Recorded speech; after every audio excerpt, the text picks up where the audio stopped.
ngono kuwi. Lek mirsani wayang mesti tutup ngono kuwi. Heeh. Nggih.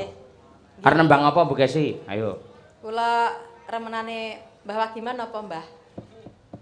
Aku iki penting rokok. Mboten. Kula niku saged kados ngeten iki nggih. Saking donga pangestune Mbah Wagiman kalih Mak Menuk. Senadyan to bapak kula menika nggih nyuwun sewu nelayan ingkang pedamelanipun pados ulam wonten ing Pantai Popoh Brumbun ning alhamdulillah saged ngentasaken putrane adik kula Peni nika alhamdulillah sakmenika sampun gelar doktor. Senadyan to Mbah Wagiman menika namung tukang golek iwak mancing.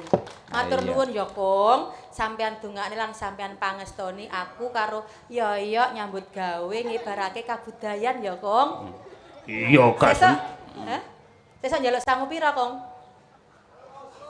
Ora njaluk lho. Oh, lah kok takoki ngono ya isin Mbah Wagiman. Iki ya koclok iki. Nang panggung ditakoki ora. Ngene jenenge mirang-mirangke piyai sepuh, aja ditakoki ngono kuwi. Iki ya kancane Mbah Kakung Wagiman iki. Iya, Usung-usung mau. Heeh. Njing kula sangoni tenang mawon. Pokoke anggere rampung lek napa nonton wayang tak sangoni 100 tenan. Oke, oh iya. Nembang apa, Bu? Ayo, syukur yang karyane Mbah Sukron. Ayo. Nggih, yen ngoten badhe ngaturaken langgam Sri Huning. Sri Huning. Ingkang sampun viral sanget nalika semanten. Iya, Kangge ngajeni kalih karyanipun maratuwa kula ingkang wah pinter tenan. Gandeng Sri Huning ya jumeneng saiki. Ayo. Men dikancani karo Mas Gareng Semarang yen ngono. Mergo iki jumeneng, ayo. Ya Allah, mbok sing enom-enom ngono lho, Pak. Aku wis tuwek, linggo wae penak. Sing ngomong tuwek iki sapa? Sampeyan ambak wis 45 ning semangat juange ya luar biasa lho. Sampeyan le perawatan ya ora nate leren. Lah ora ning Melisa Natasha, Ella, ayo. Pengencangan wajah, ayo. Navagin, ayo ngono ku. Coba, ya Mas Gareng dikancani, yo. Iki setelan lawas iki malah terus. Iya to.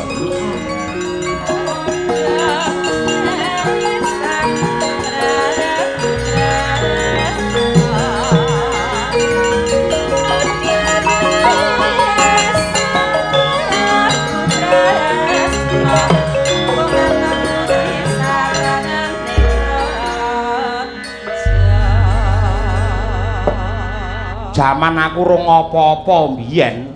Nggih. Sing melanglang buana iki dadi bintang tamu ya mesti Pak Gareng Semarang karo Bu Sukesi. Kene ya ngerti. Ngerti kulino ndelok TV aku mbiyen ya.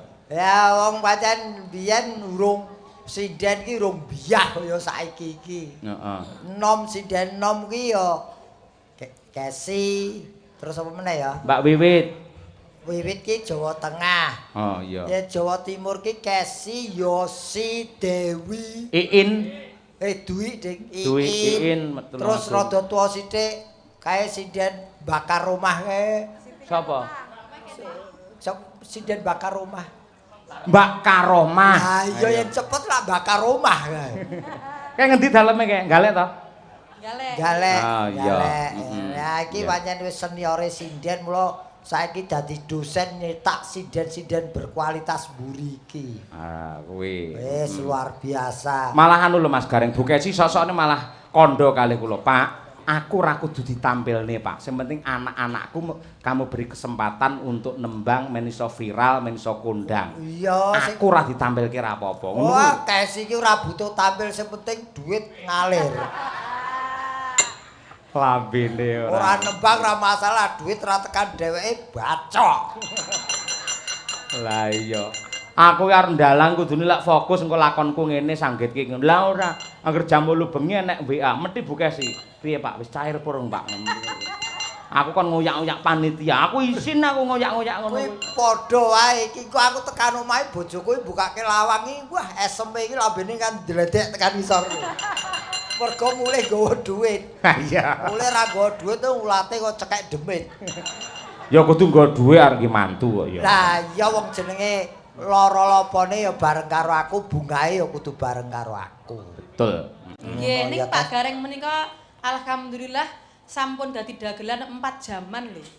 Nalika kula tasih alit niku nderekaken Bapak Kiai Haji Anom Suroto almarhum Mbah Mantep kan generasi nggih to, satu generasi sak ngandhapipun Suwargi Panarto. Cedhane aku iki dagelan tuwek ngono ae. Terus generasi nipun napa niku Pak Ento Susmono, Pak Seno Nugroho, terus generasinipun Ki Cahya Kuntadi lan napa Ki Anom Dwijo Kangko lan sanesipun. Keempat generasi anak kula gelar pamayang. Muga-muga muga aku iso ngembani anakmu ya, Nduk. Nggih, amin Pak Dik. Bapake ora gelem tak mbani ra masalah, sing penting anake. Nggih. Sing ora gelem sapa aku seneng kok mbani kok ya. Lah ngene iki lek ora enek partnere kaya sampean kan ora iso gayeng ngono kuwi lho. Lah kene ngono kok ya ora sabedino ngejak. Sing bayar sapa sampe dina dijak iki lho. Lah kowe iki dalan tukang ngomong apa tukang meneng? Ngomong. Ah omong kowe omong panitia apa ora iso? Iso.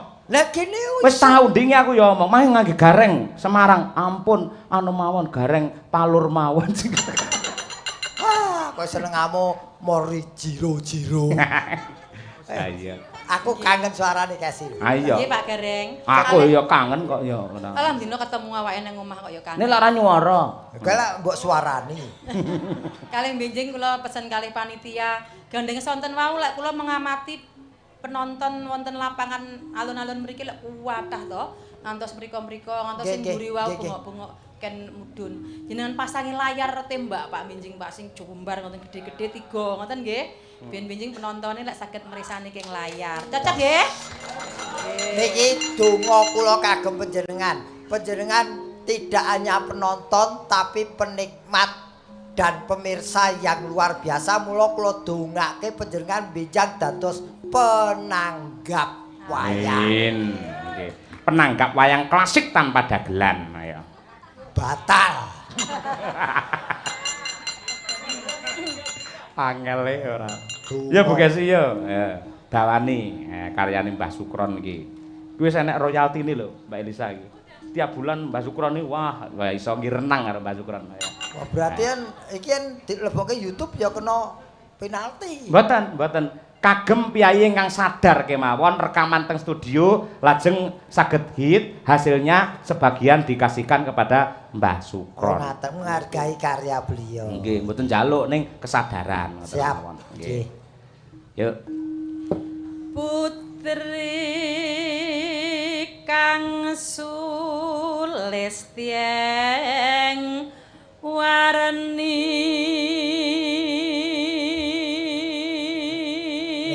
niki dimiringke muga-muga dimiringke penyanyi-penyanyi sing sendian-sendian sing sok nembang bawa iki mergo wis dikoreksi karo Mbah Sukron. Heeh.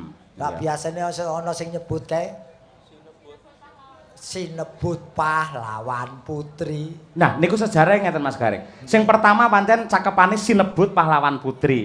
Nggih. Terus kalih Mbah Anom Suroto menika dipun paringi apresiasi. Betul. Mosok mbelani wong lanang kok pahlawan. Lah, kalih Mbah Sukron dikoreksi dipun owahi dadi putri kang sulistyeng warni. Itulah, makanya kudu dikoreksi. Nggih. Ngoten niku. Srihuning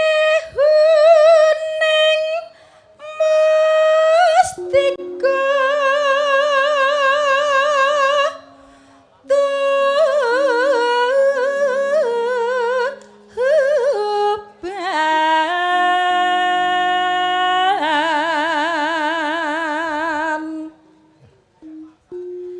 labuh tresno prapteng layon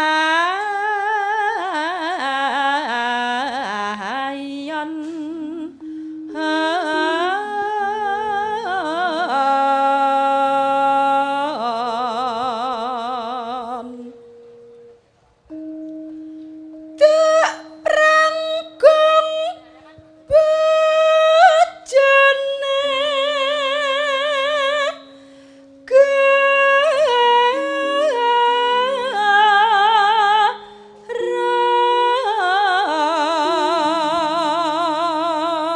Lah iki sing bener.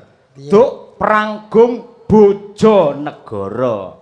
Lah sosok sinden emosi lek malih Druk perang brung brang. brak-bruk. Doprak brak-bruk. Iya. Saka semangate selak pengen egolan iki drop perang brung.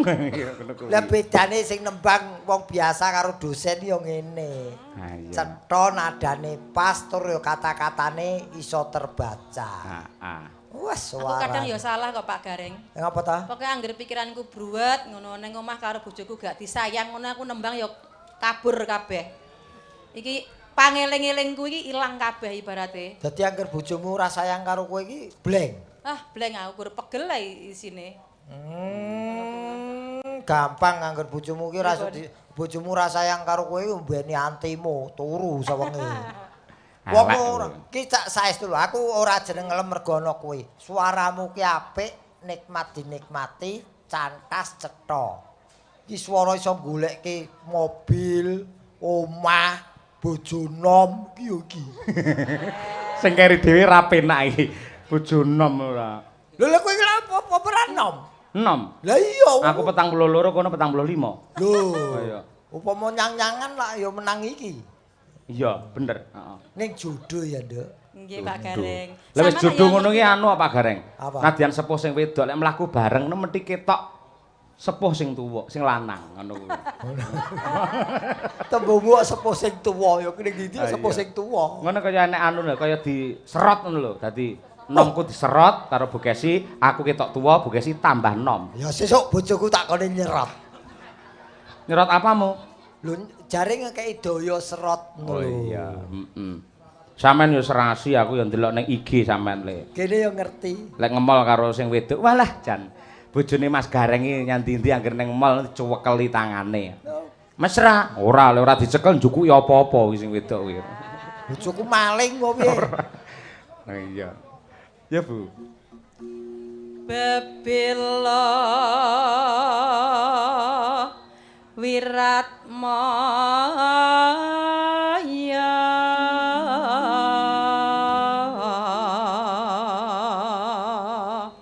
Nene Rangira Sri Huning gugur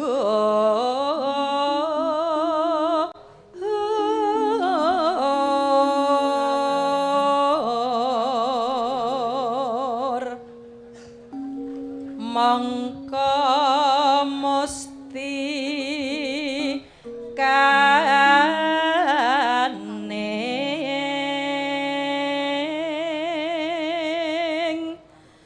tuban.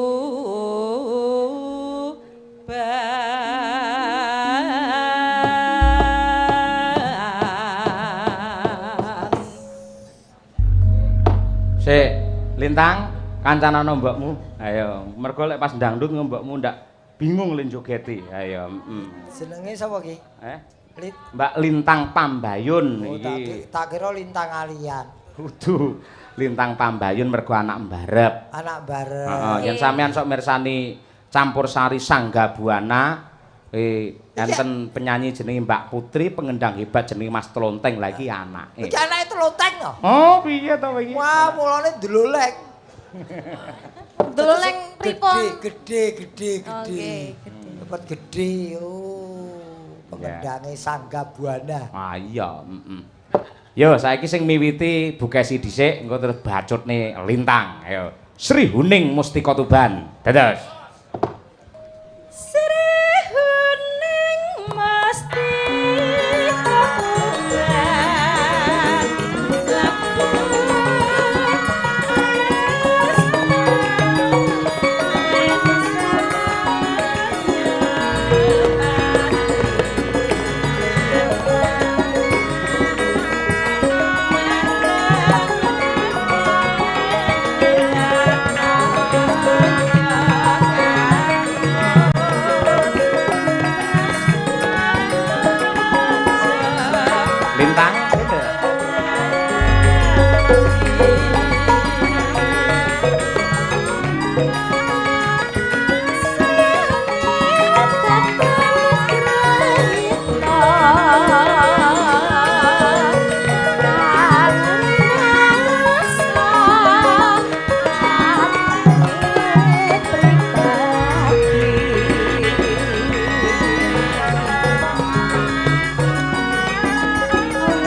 Terima kasih Bu Kesi, genduk lintang. Wah, jan iki mbok karo nak iki mau. Apa kuwi? Mbok karo anake. Iya, Mbok nak. Mergo karo mboke Mbak Lintang pancen wis dipasrahke Bu Kesi. Borong Bu, ajeng jenengan jur jenengan remuk anak kula borong. Ya termasuk bapake Dululeng kuwi. Telonteng. Sadurunge pengendang Jaipong bervariasi. Sing pertama Mas Telonteng lho. Betul. Loh, Yang kuwi. membuat kembangan-kembangan pertama ini Mas Telonteng kuwi. Heeh, kuwi. Wah, jan kae kawak awu kae. Apa? Kawak awu. Kawak awu ki tegese wong lawas ngono lho. Oh iya, kawak-kawaki lawas. Heeh. Mbak Elisa Orcarus ya ngancani Mas Gareng Semarang. Met meneh aku iki. Aku anggo petuk bocah iki wis stres iki. Lah ngopo? Apa sone ora gathuk blas. Ning wonge lak cantik. Jogete apik. Apa ya kepethuk terus kon bisu-bisunan. Ya ning ora apa-apa wong pancen kabeh iki anu duwe ciri khas dewi-dewi. Betul. Ayo Mbak, sayangku. Ini sayangku. Nah. Oke sayangku. Kene. Ya, ngaturaken sugeng enjang. Selamat pagi loh sayangku. Sugeng enjang. Iya. Semoga sehat-sehat selalu. Selalu kok selale. Nah, yen ana wong kleru seneni. Ora aku gak nesu aku beneran. Ora jane aslimu kuwi kok ngendi to, Nduk? Mbok balenono pisan kas aku kurang mudeng.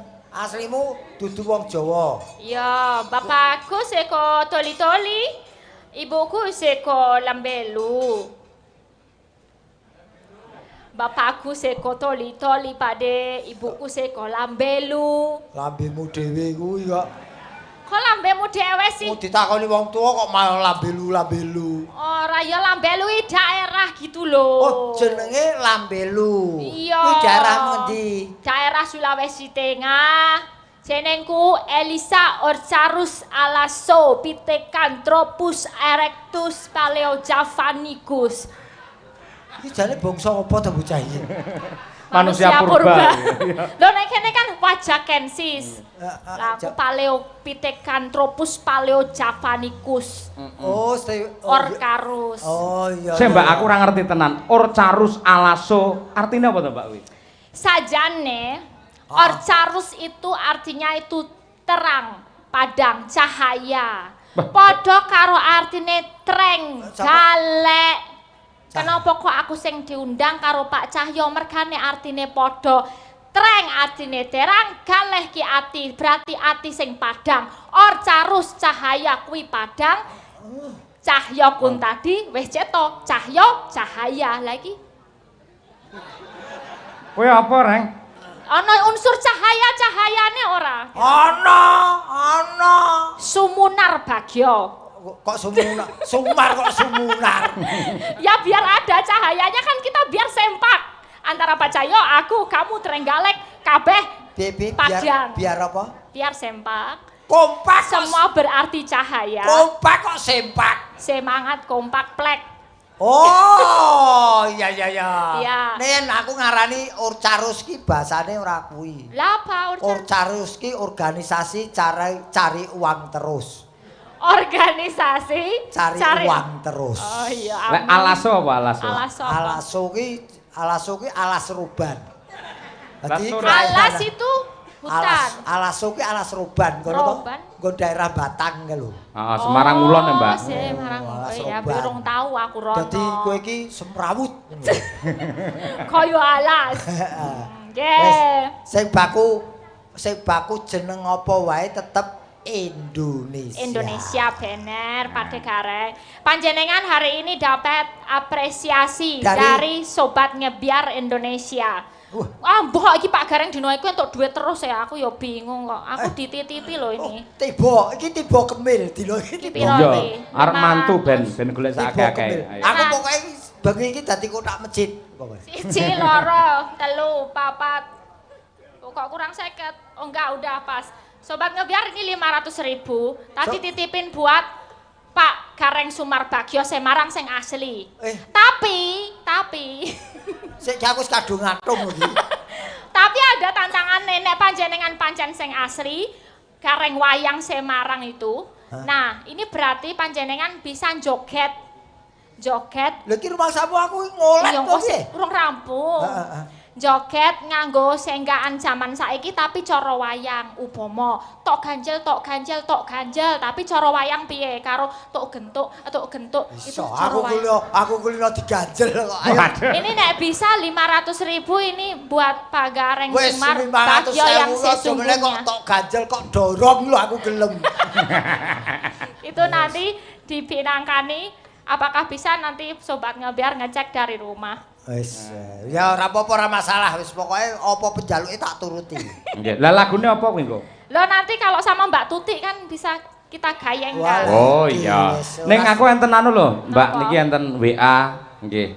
Nyuwun lelagon sesideman kanthi sinden ingkang nyekar Mbak Elisa saweran 200.000 transfer langsung ke rekening Mbak Elisa. Oh gitu, aku kok nggak lihat. Nggih. Oh, ini aku penangkani sama Umi Hafifah boleh nggak? Boleh, monggo bebas. Ayo sama Umi Hafifah Cah dulu saiki nanti. kok rekeninge diecer-ecer ya, aku rekeningnya aku ora tau tak acer.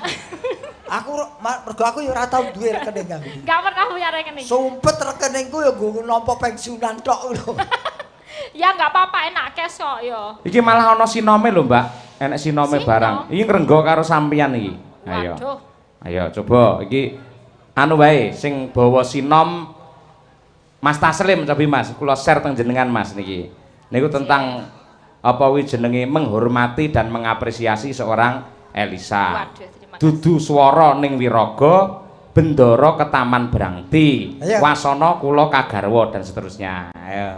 Ayo Mas. Umi boleh ikut ke depan. Iki suarane sing tak anteni suara iki wira swara iki. Suwe ra tau krungu ki wadah kelet ki. Kok wadah kelet? Jenenge sapa? Taslim. Lah tas ki wadah, lim ki kelet. Wadah kelet. Wadah kelet. Iya. Lagi roh aku saiki lah ya. Ayo, wadah kelet. Tutu swara ning wiraga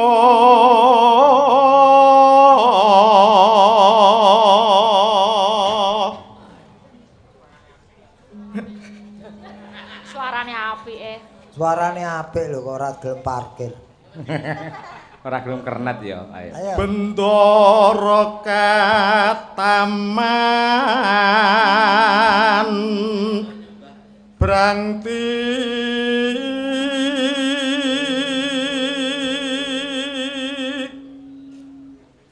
wasana ku loka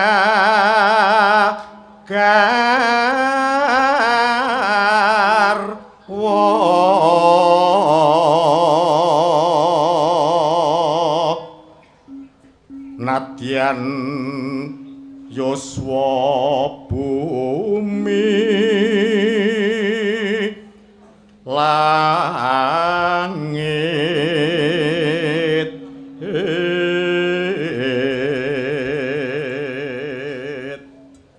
Ki aku karo kowe bumi langit tan kanthi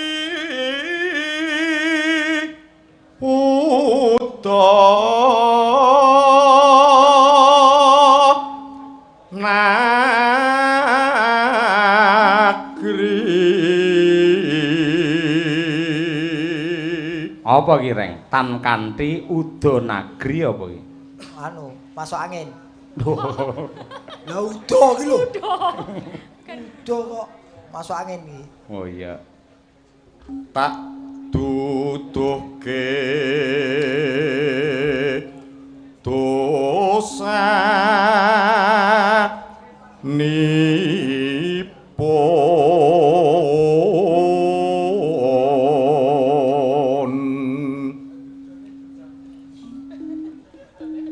bebrayan sesi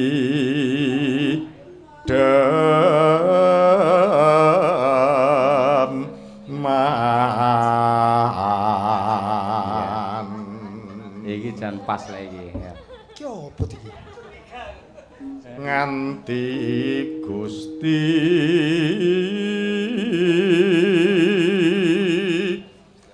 anim bali.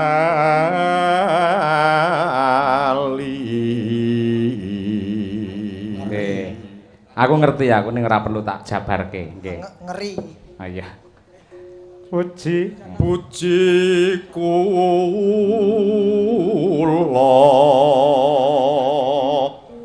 bendara manjing suwarga.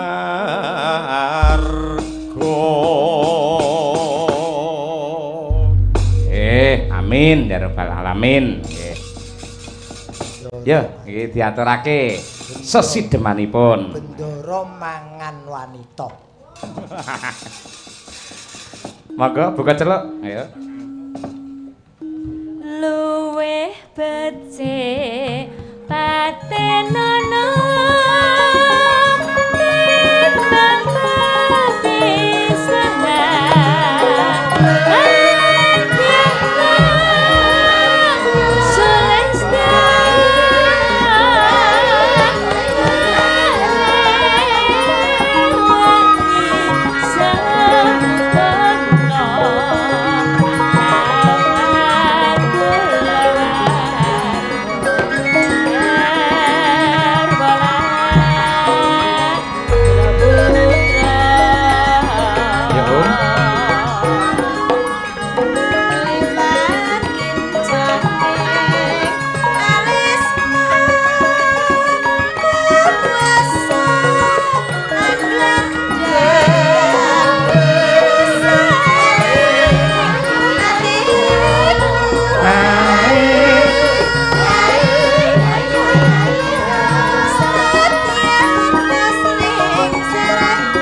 tembang menika ugi kula aturaken dumateng bakso Bang Deni. Sapa kuwi? Iki mbiyen sak desa karo aku ning Karangjati, Sanan Kulon Blitar. Mbiyen ya suwe melu Mbah Sukron. Saiki sukses dadi bakul bakso ning Trenggalek. Heeh, sorry Den, mau ora iso temu. Mau pesen. Apa? Kok bar wayangan kon mampir ning warunge Dani. Terus? Kabeh mangan bakso ning ya bayar. Masa subuh-subuh buka bakso reneng. Ya apa ora entuk mangan bakso lare sapa kok. Oh iya. Yo. Urip ana udah gede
Matur nuwun, Nduk Umi.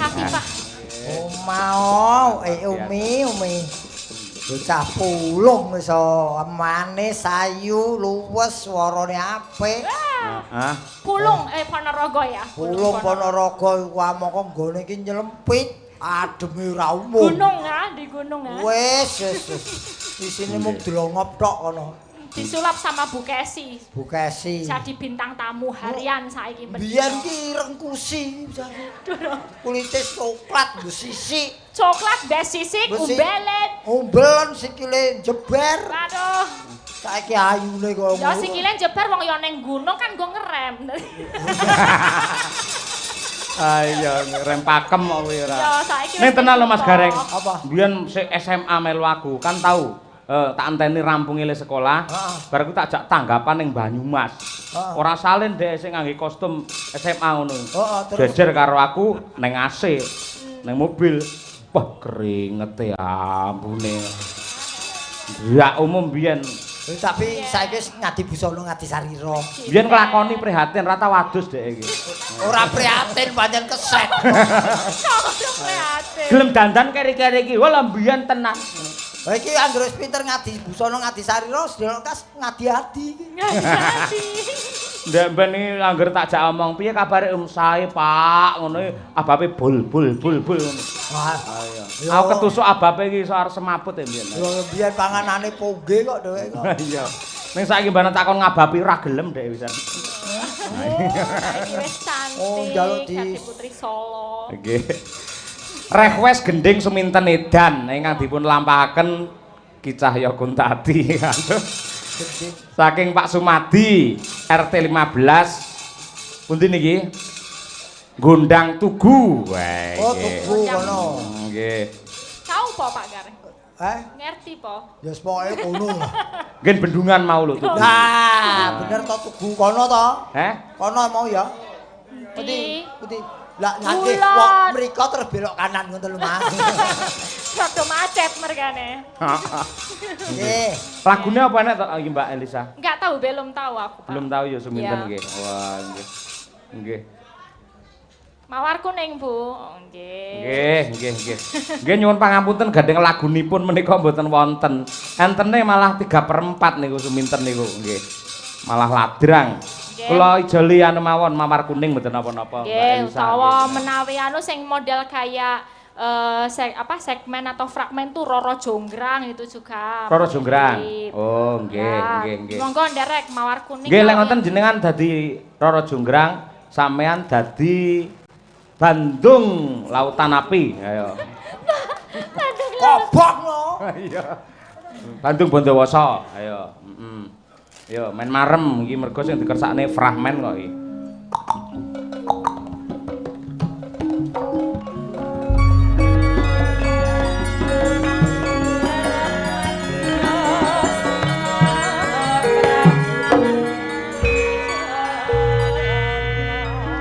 Jonggrang. Kurang gede, Bandung gede. Jonggrang. Kurang antep. Ora krungu nek semono. Jonggrang. Kaya ngampiri kancane lho. Lah wis tenan ngono mau iki kok dipaido. Jonggrang. Bandung. Ya wis. Aja ngundang geti. Apa Bandung ngono? Jonggrang. Apa Bandung? Teko kowe wanita kan ora bisa digawe becik. Aku kurang apa Jonggrang? Akeh kurangmu Bandung. Apa? Siji rupa, loro bondo. Kowe ora duwe kabeh Bandung. Ning jari tresno ku dudu bondo dudu rupa mung ati pawitan. Ku lak jare lagu. Oh. Ora bab lagu wong bebrayan ku ya butuh rupa butuh bondo. Ning tresnano aku Jonggrang. Aku ora iso tresnane kowe. Kowe wis mateni Kang Masku ya Prabu Kupala, kowe yo tegel arep tresnani marang aku. Jonggrang, jalukmu apa? Jalukmu apa tak turuti? Apa kowe njaluk mudune lintang lan rembulan? Tak turuti apa kowe njaluk tutupe matahari? Tak tutupi. Mergo matahari wis tutup kabeh saiki. Pilak toko. Oh. Dadi kowe pancen tresno karo aku. Iya. Upama nek kowe tresno karo aku, yen aku dadi dalan kowe pengen dadi apa? Yen kowe dadi dalan mesti aku bakal dadi mobil. Upama aku dadi kembang kowe pengen dadi apa? Aku dadi tawone tak entup saben dina. Upama aku dadi kompor kowe pengen dadi apa? Aku sing dadi cerete bakal tak tangkringi saben bengi. Upama aku dadi ambulan kowe pengen dadi apa Bandung? Upama aku dadi ambulan. Aku sopir Jenazah. Wedan roman jenazah. Ambulannya aku sopire kok jenazah. Wis bakune kowe njaluk apa? Yen ngono aku njaluk bebono, yen nganti sesuk isu sadurunge ke kokok yang ayam kokok. Apa? Jago kluruk, Mbak. Jago ketotok berkokok. Kokok petok. Kokok petok.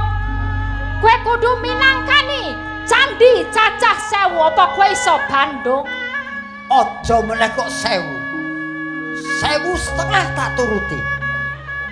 Tenan kue? Sajroning sewengi candi bakal tak dadekake kanggo kowe jomblang. Yen ngono tak tunggu. Sesuk tak delok yen candi cacahe kudu 1000 kue tak tuntut ya Bandung.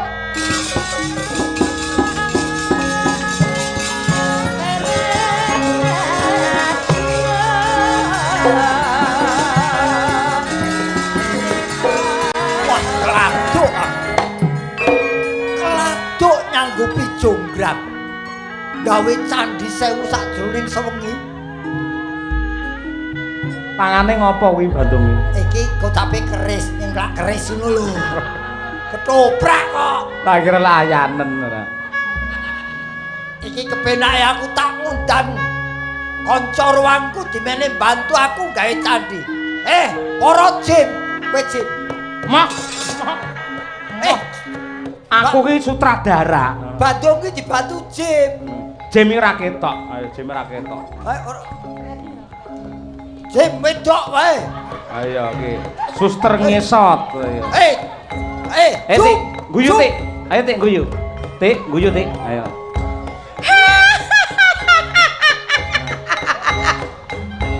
Sing tak undang jin kok sing metu kuntilanak iki. Ngopo ngundangan? Jung Tutik. Jim. Ewang ngono aku gawe candi 1000 sajroning sewengi. Bakal tak ewangi kowe. Cowo kowe rene gawe candi 1000 Tutik. Tutik wajahe kaya Susana. Aku malah suwe-suwe wedi dhewe. Makane mboten sanggup jin, Pak Di. Oh iya. Tak cek nyiptake ning. Lo.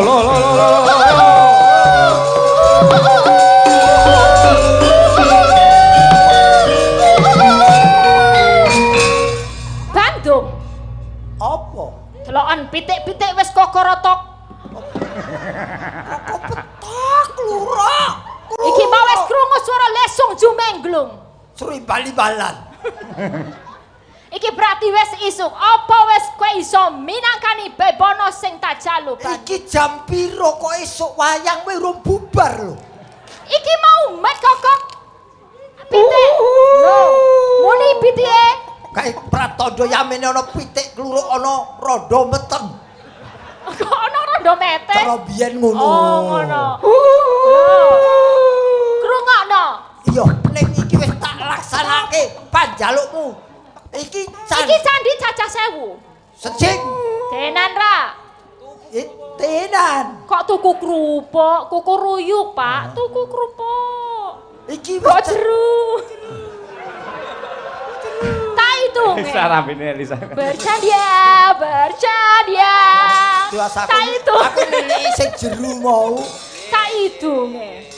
Siji loro telu gasalatos swidak rolas. Ene matos sewida songo likur 809 siji 900 kalih dasa welas 909 ngatos 9 dasa 8 900 dasa 9 kurang siji Bandung 900 dasa 9 ora sangang. Sang dasa 9 kurang siji candi sing durung dadi 1000 iki. Kurang siji mosok kowe ya ora gelem. Ora. Iki ra ono nyang-nyangan padake ning pasar. 1000 Kowe ya 1000. Kowe mung arep blejani janjimu. Aku ra iki wis tenanan tak buktekke candi cacahe ora 1000. Candi cacahe piro iki? 900 dasa 9. Songo. Song. Yen ngono sing siji Tuti. Udu, lakone ora ngono. Sapa? Iki Mane, jonggrang Man. dadekne. Man kene dadeke kuwi Tuti kuwi lho dadeke patung. Dadekno patung Elisa, lek dadi patung kok kapane meneng to Oh malah. iya. Elisa, sing siji. Jonggrang. Ah, jonggrang Elisa. Weh. Sing siji kowe.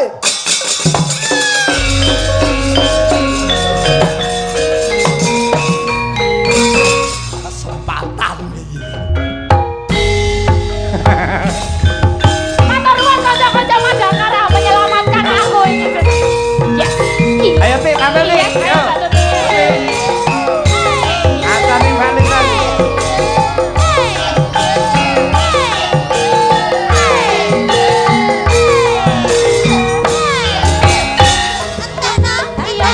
Ayo Bandung ning tengah.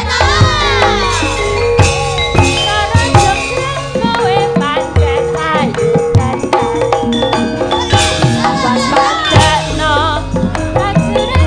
Mas Tasrem nyuwun sing lanang. Was madakno prajuritmu lamun dadi wanita Cekap gandeng kowe aja kumalungku. Barang iki kanggo durung rampung. Selamati kang Mas Prabu Kumara kang wis seda labuh ing Wanasegara. Obat-obat kowe wanita Semarang ora yen Bandung lanange jagat putra ratu Prabu Camarmoyo aku duwe aji sekti Pandawasa kang manungsa sulpun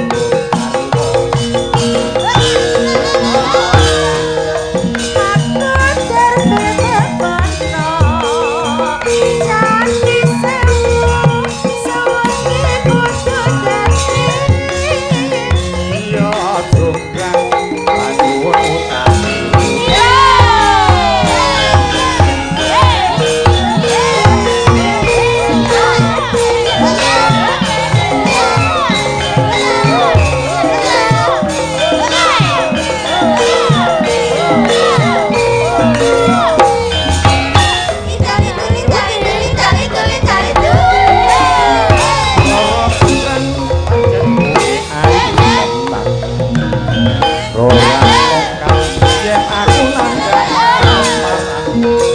awas pakakno prajuritmu kalaparan mula kowe dadi wanita boyongan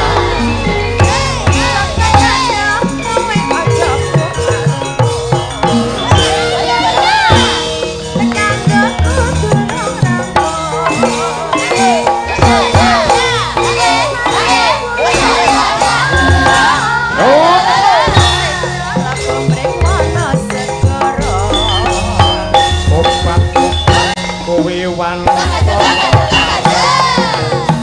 ora ngerti yen Bandung lanange jagat ratu pengging Prabu Camarmoyo aku duwe aji sekti Pandawasa lara jonggrang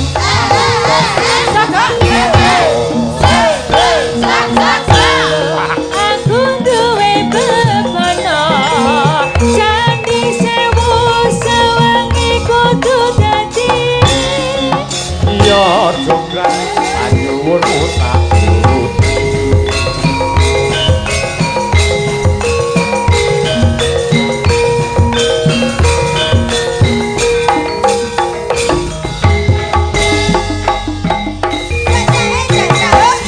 Ya.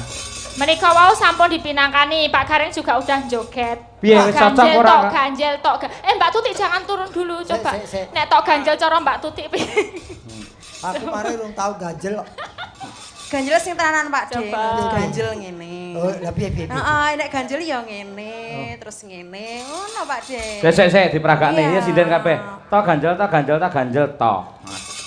Ayo, suti gen juga. Garingan. 1 3 kok 3. 1 2 3. Ganjel. Oh, Dimaju-maju Pak De. Dadi kok ganjel tenan ke lho. Oh, dadi ganjele dijokke. Heeh. Coba Pak De. Dijokne. Bisa maju ora? Kok ketatap. Iso apa ora? Tok ganjel. Ganjele cilik. Iki dongkrak. To ganjel. Sik sinden sanane yo nabuhi apa Mas Gareng ki yo. Ganjel to. Ji ro lu. Ganjel. To. Sangge. Lah kowe ganjel ora dibalekke tone ning ndi?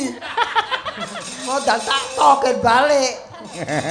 Nggih, menika kasih sayang dari Sobat Ngebiar Indonesia Lenggah di Jakarta, Pak Lisdianto. Iki bantu aku iki. Ah iya. Wong yo kanthi syarat ganjel to kuwi mau. Iya. Nek asli wis- Jenengan nggih tegel karo sing ngajali ganjel niku wau. Iya, kudune matur nuwun bagi hasil no. 50 wae yo ndak watuk. Lah 50 entuk apa to Pak De? Mbak Lia lho baksone tok mau 100.000. 50 entuk apa? Nggih. Tukokno banyu putih lho iso kebus kowe. 50 lah. Masa siji tok Pak De sampean tega karo aku. Alah, ngono karan bendino ae kok. Sing ngewangi nyanyi Pak De. Sing wangi nyanyi, ayo.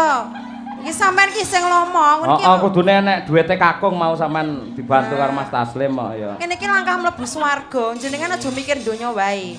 Jenengan ki wis sepuh. Nah, Ayo ndang.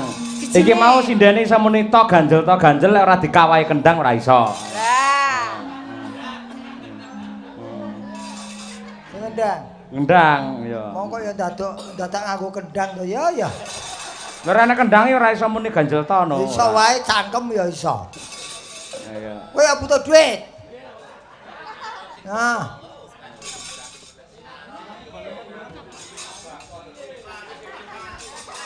Nyaduman. Walah njok motong. Niku saestu lho Pak De dari Sobat Ngebiar. Soalnya seneng kalau Pak De Gareng itu piyayinipun budaya panjenengan itu walaupun usianya sudah sepuh tapi mau ngomong semua yang muda-muda itu apresiasi. Ya ngomongno. Pripun? Aku ora keduman. Tambahe Pak. Wong iki lek sedekah ora lokak saya kebak wis tak jamin sampean sok tanggal 9 hasilmu luar biasa. Kuasamu aku dagang kok piye. Pematu hasil kuasamu kowe pertunjukan hasil luar biasa.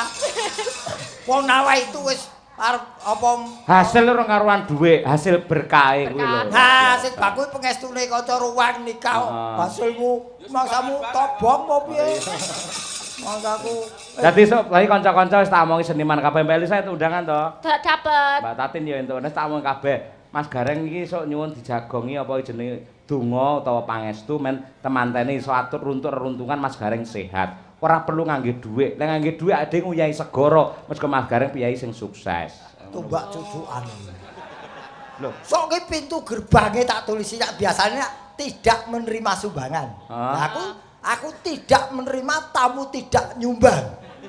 Kejem lho kuwi jenenge. Wis mentah-mentah musuh seniman ki Sesuk ora mentah. gek dibedak-bedake bahaya iki. Mungsuh- Sumbanganmu piro? 30.000. Rono, dondong karo salak. Sumbanganmu piro? 70.000. Rono entuk semangka karo melon. Ngono ki ra. Kowe ora Sing entuk melon iki kae malah. kowe ora tau nyumbang. Mas Taslim. Kene iki ana lho. Kene daerah ndi ya? Kediri apa ngendi ya? Piye? Dadi amplope dibuka ngono pamane. Cahyoku tadi 5.000. Ngono ki ana. Ana apa? Ana Mbok sesuk nang nggenmu dienggo ngono kuwi. Malu to aku. Seorang Gareng Semarang lho. Ora wis pokoke bakune iki mung njaluk pandungane slamet, lancar, atut runtut anakku. Sampeyan sih ya dandan Gareng ngene iki. Aku iki takon, kan kuwi ciri khas jati diri ngono lho. Jati diri dadi pas sungkeman ngono ae apa ya. Piye ya dandan apa ya? Kok ora ngerti ya to? Iki nggone jarene nggone Gareng Semarang. Kok aku jane karo mantu apa tanggapan. Ora semelange lek nganti tamune kleru, dudu Gareng kok. Besok kan mergo sampean ngangge Pacaan ngene lek ngerti wi gareng lek ngangge ra pacaan jenengan ngangge blangkonan wah. Kowe ngerti, Mas yo aku ora dadan gareng iku kok tak perbetes sih gareng-gareng sak Indonesia aku. Oh. Among tamu gareng sak Indonesia ki kok. Oh iya. Sampeyan tetep kejawen mboten gareng nggih? Loh lah iya no. Oh iya sapa. Punya hajat kok. Oh iya.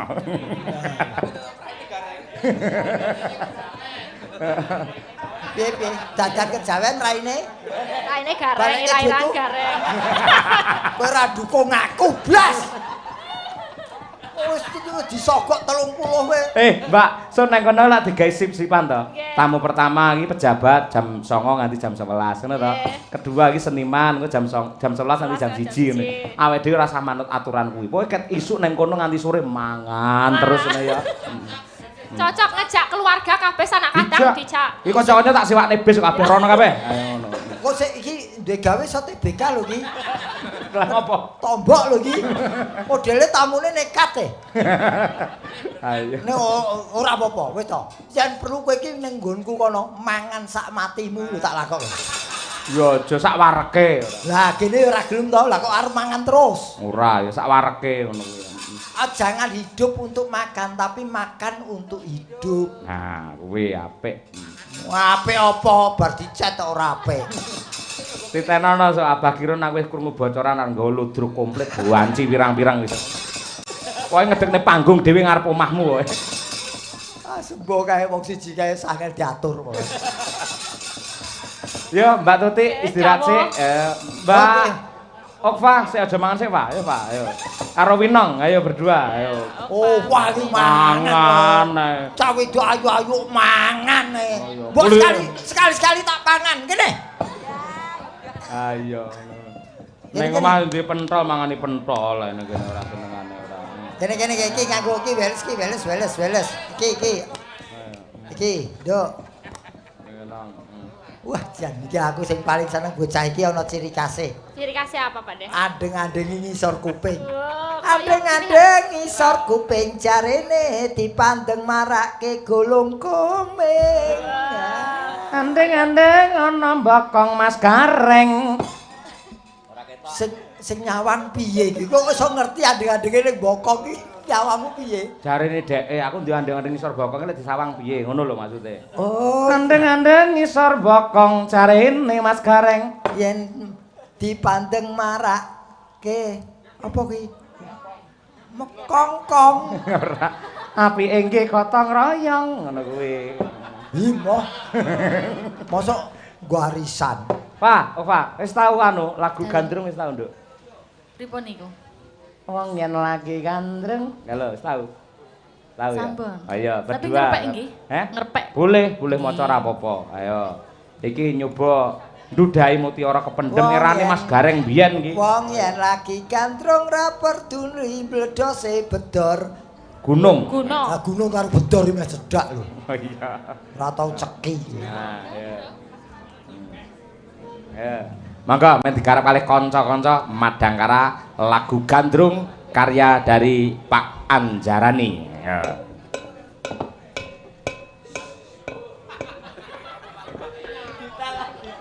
Sing ngabani sapa wong aku mutuk-mutuk dhewe kok. Gareng iki awas arep mantu aja aneh-aneh kowe. Wah kekrek iki medeni wong kowe. Ya ora ana to mantu kok nggo arit iki. Ayo, Dik. Mangga bonangipun Mas, yuk.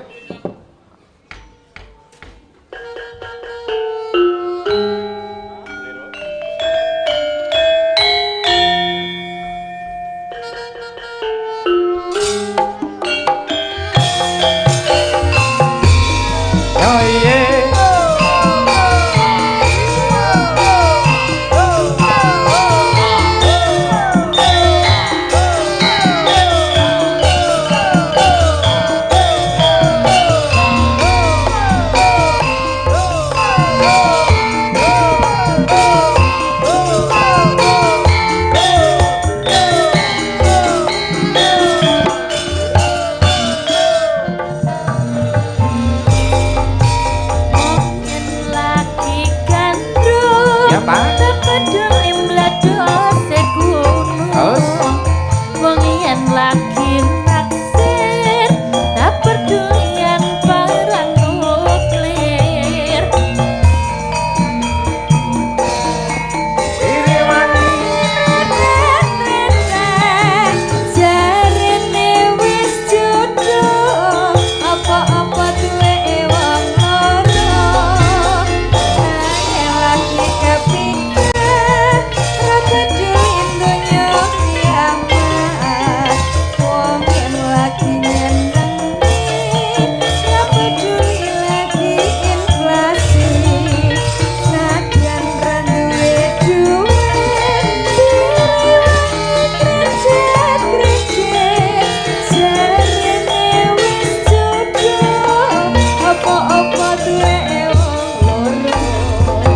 irung bangir weke sapa fa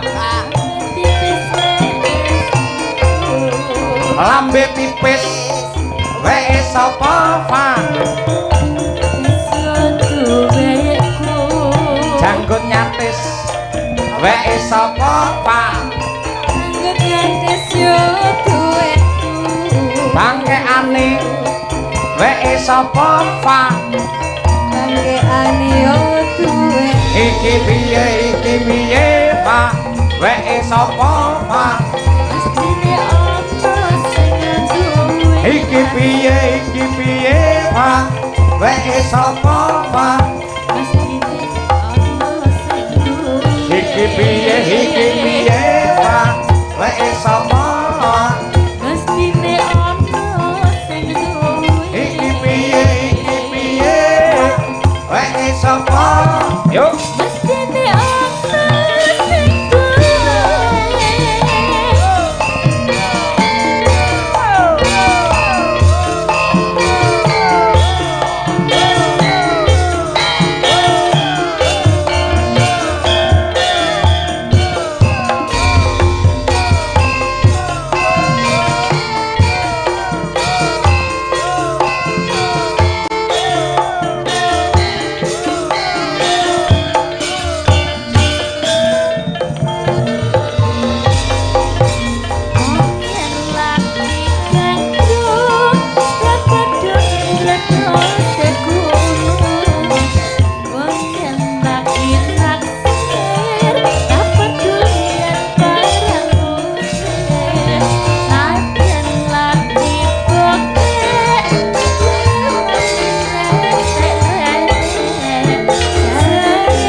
blalak weke sapa nang mripat blalak yo duweku mas bokong gedhe weke sapa nang bokong gedhe yo duweku kulit mrusuh weke sapa nang kulit mrusuh yo duweku sing metuthuk weke sapa nang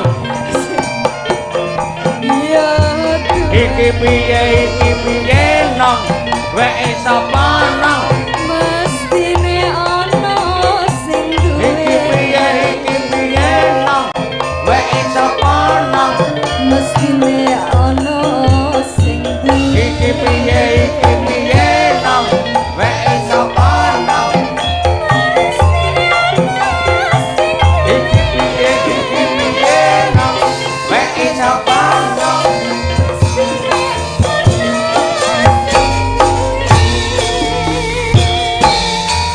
Lalali